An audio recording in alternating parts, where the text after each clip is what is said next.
ఓం శ్రీమాత్రే నమః. దసరా నవరాత్రుల్లో 5వ రోజు శ్రీ మహాలక్ష్మీదేవి అవతారం కదండి.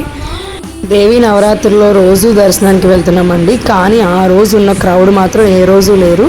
లైన్లు కింద నుంచే ఆగిపోయినాయి.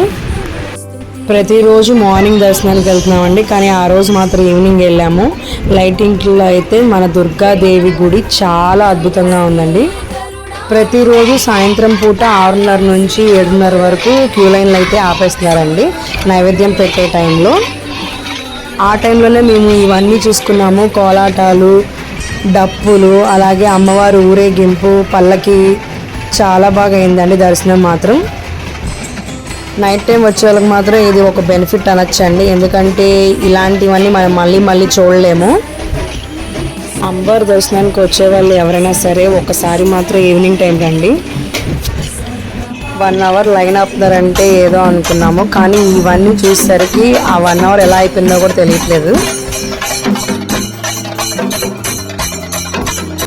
చూసారండి క్రౌడ్ ఎలా ఉందో.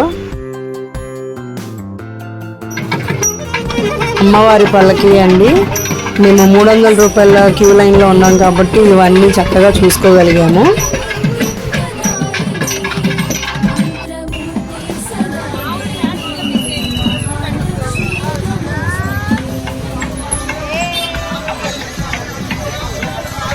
ఆ రోజు దర్శనానికి మన హోమ్ మినిస్టర్ వంగలపూడి అనిత గారు కూడా వచ్చారండి. క్రౌడ్ వల్ల వీడియో తీయలేకపోయాం.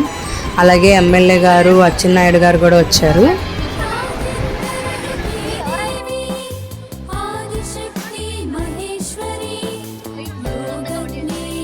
మేము లక్కీగా విఐపి దర్శనకి అయితే వెళ్ళిపోయామండి. చాలా దగ్గర నుంచి చూసుకున్నాం అమ్మవారిని అయితే.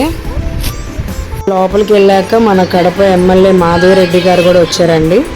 ఆ రోజు మాత్రం విఐపీలు చాలామంది వచ్చారు. అమ్మవారి దర్శనం కంప్లీట్ అయ్యి బయటకు వచ్చేసరికి నైట్ 9 అయిపోయింది. ఇంత మహిమగల అమ్మవారు ఉన్న బెజవాడలో మనం పుట్టడం చాలా అదృష్టం. ప్లీజ్ సబ్స్క్రైబ్ చేయడం మాత్రం మర్చిపోకండి.